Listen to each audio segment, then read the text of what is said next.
बहुत बहुत नमस्कार दोस्तों, आप सभी का स्वागत है हमारे online platform GS learn by Yagnesh में।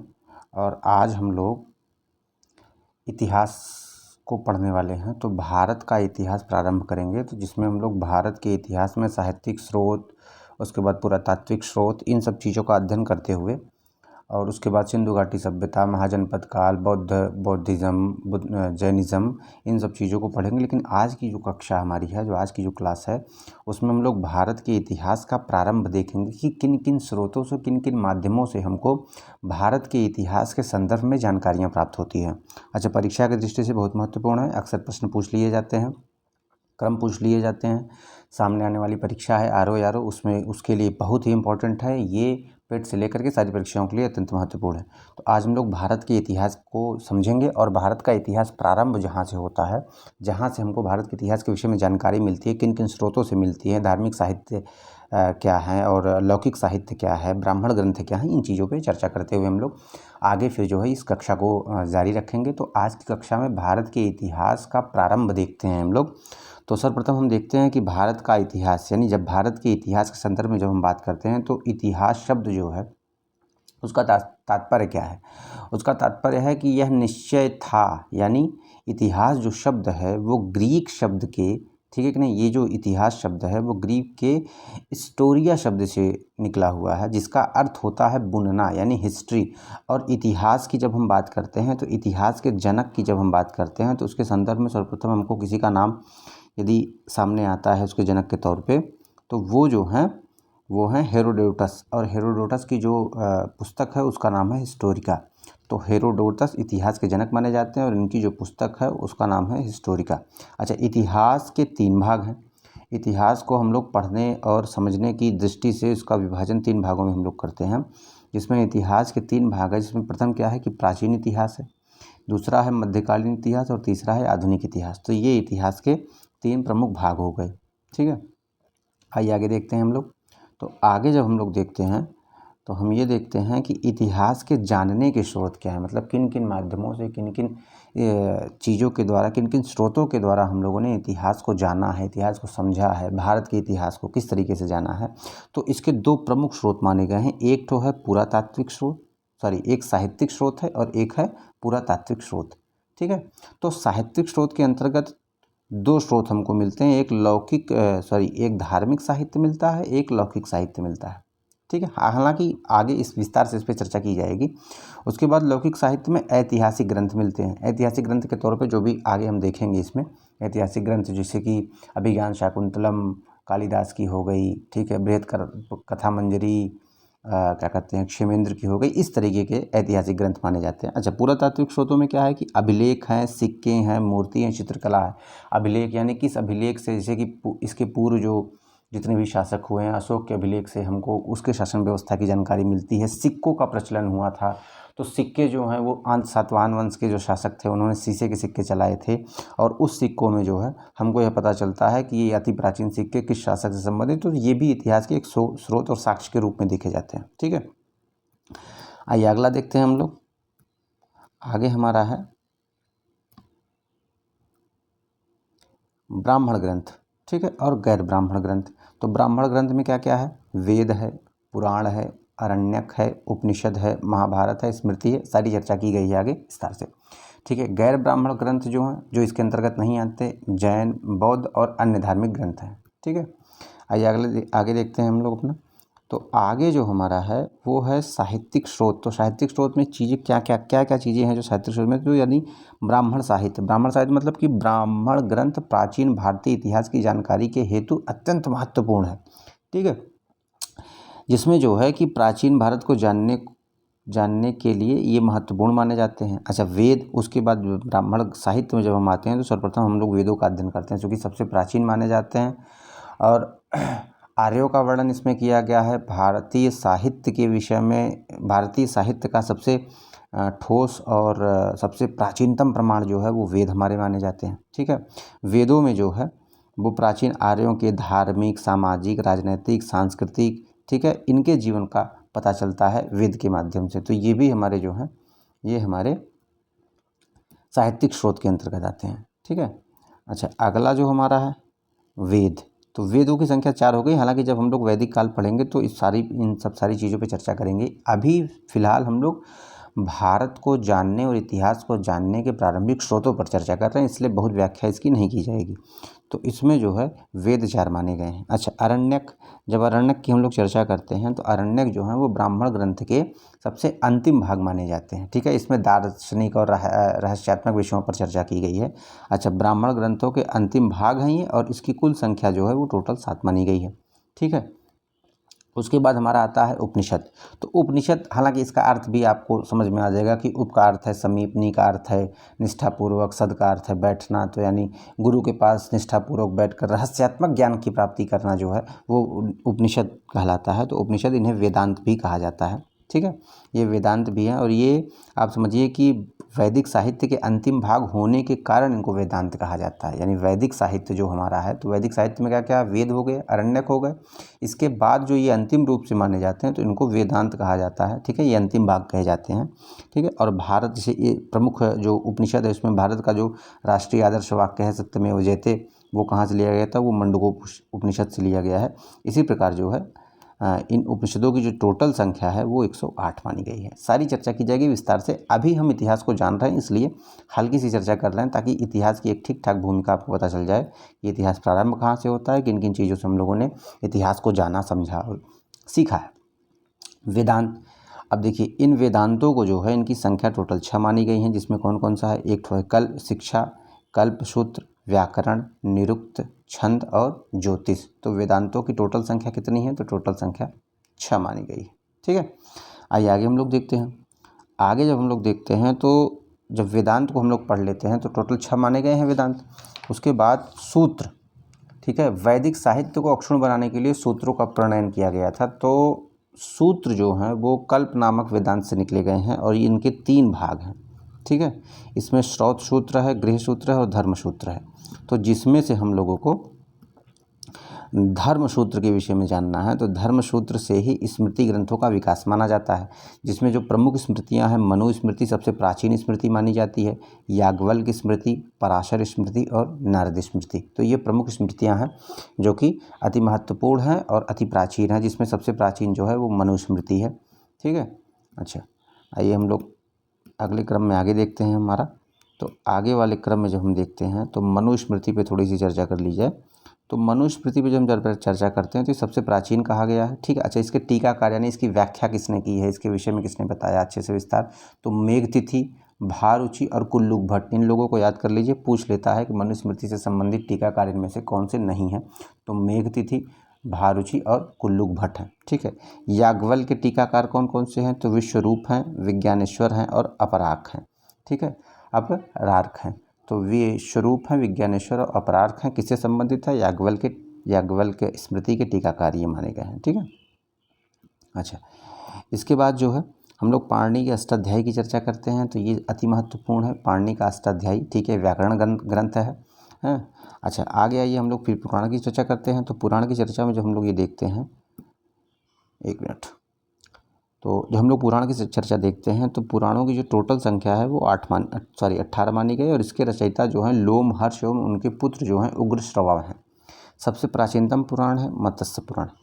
उसके बाद महाकाव्य, ये जो हमारे हैं ये भी धार्मिक साहित्य के अंतर्गत आते हैं, और इनसे भी हमको भारत के प्राचीन स्थितियों की जानकारी मिलती है। इसमें एक रामायण और एक महाभारत। तो रामायण के रचनाकार जो हैं महर्षि वाल्मीकि आदि कवि माने जाते हैं। ठीक है, महाभारत के रचनाकार हैं महर्षि वेद व्यास है, और महाभारत को जो है शतसहस्त्र संहिता कहा जाता है।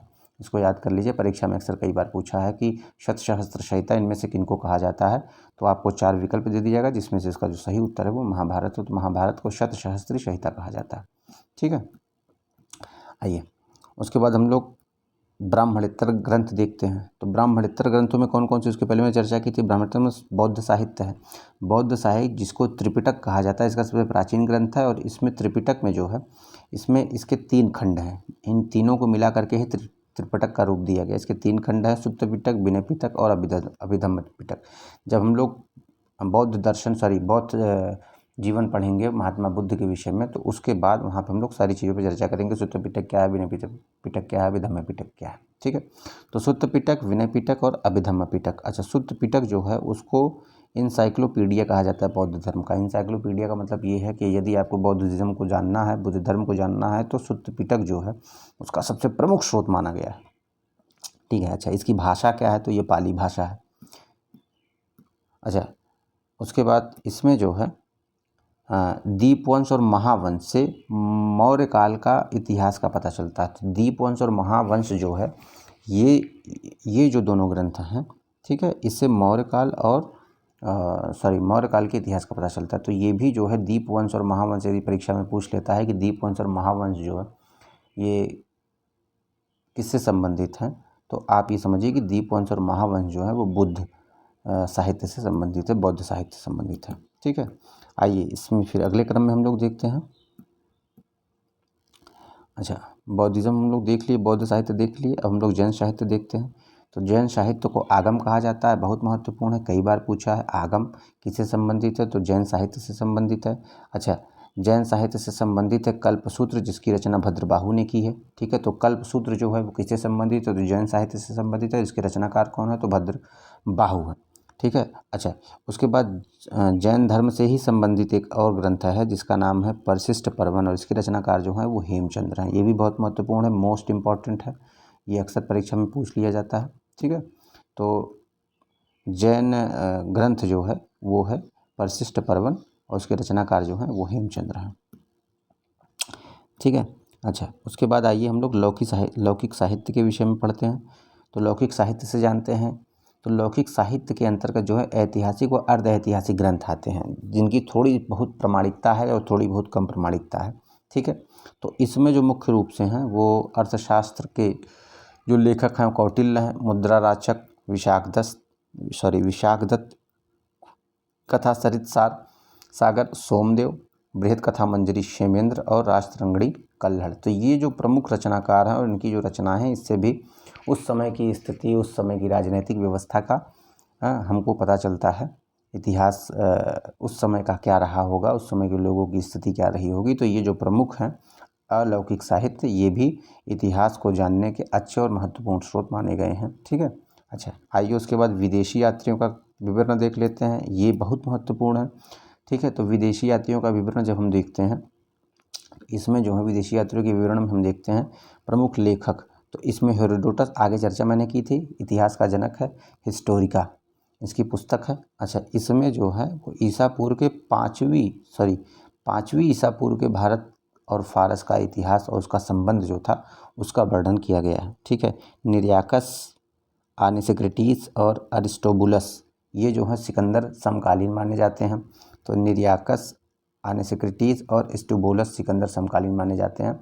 यदि इनमें से 4 दे देगा और कह देगा कि इनमें से कौन सा सिकंदर से संबंधित नहीं है, तो आप इसको याद रखे रहिए कि निरियाकस, आनासेक्रेटीस और अरिस्टोबुलस ये सिकंदर के समकालीन हैं। ठीक है। अच्छा, आइए अगला देखते हैं कि सिकंदर के बाद आने वाले जो प्रमुख यात्री थे, विदेशी यात्री, उनमें कौन कौन से हैं। उसमें है मेगास्थनीज, डाइमेकस और डायनोसियस।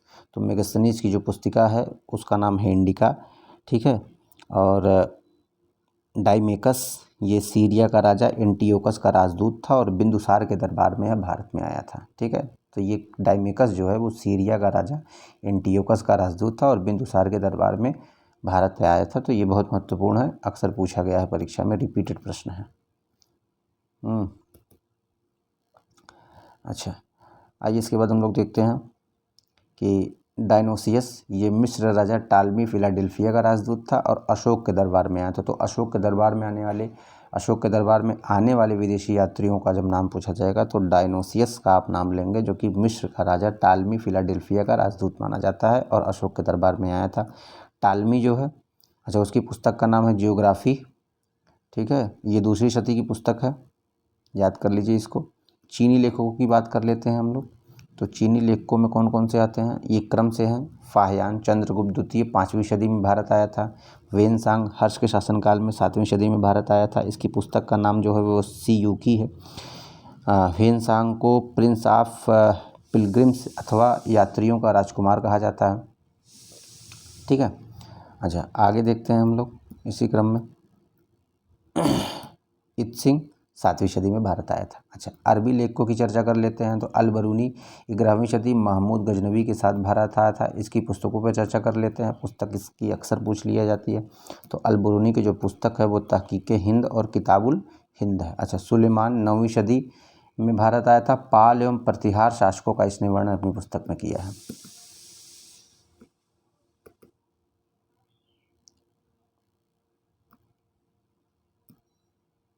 अल मसूदी बगदाद से आया था। पूछ लिया जाता है अल मसूदी का संबंध किस देश से या किस देश से आने वाला यात्री अल मसूदी है, तो उसमें बगदाद दे दिया, ईरान, इटली, फ्रांस दे दिया। तो आपको पता रहेगा कि अल मसूदी कहाँ से आया था, बगदाद से, तो आप आसानी से कर लेंगे। अन्य विदेशी लेखकों की चर्चा कर लेते हैं। इब्न बतूता, रेहला, अरबी, ठीक है, इसकी जो पुस्तक है रेहला वो अरबी भाषा में लिखी गई है। तारानाथ, एक मिनट, हाँ, तारानाथ तंगूर इनकी पुस्तक का नाम है। मार्को पोलो 13वीं शताब्दी में भारत आया था। ठीक है, उसके बाद पुरातात्विक स्रोतों पर चर्चा कर लेते हैं। तो पुरातात्विक स्रोत में क्या क्या क्या है, तो अभिलेख है। तो सर्वाधिक प्राचीनतम अभिलेख जो है वो मध्य एशिया माइनर के बोगज कोई स्थान से प्राप्त हुआ था, और जो इसका समय है वो 1400 ईसा पूर्व है, और इसमें इंद्र, वरुण और मित्र की चर्चा की गई है, उसका उल्लेख किया गया है। तो सर्वाधिक सबसे प्राचीन अभिलेख जो है वो कहाँ से प्राप्त हुआ था, तो मध्य एशिया माइनर के बोगज कोई स्थान से प्राप्त हुआ था 1400 ईसा पूर्व में। ठीक है, इसमें इंद्र, वरुण और मित्र का उल्लेख है। ठीक है, अच्छा, भारत में सबसे प्राचीन अभिलेख जो हैं वो अशोक के अभिलेख हैं। तो ये 3री सदी ईसा पूर्व के प्राप्त हैं। और अशोक का नाम, अशोक, हालांकि अशोक का बहुत बड़ा नाम है, तो अशोक का नाम अशोक जो है वो किन अभिलेखों में प्राप्त होता है, तो ये 4 प्रमुख अभिलेख हैं। एक है गुर्जरा, दूसरा नेत्तूर, मास्की और उडेगोलम। ये 4 ऐसे अभिलेख हैं जिनमें अशोक का नाम अशोक प्राप्त होता है। गुर्जरा, नेत्तूर, मास्की और उडेगोलम से अशोक का नाम अशोक हमें देखने को मिलता है। ठीक है,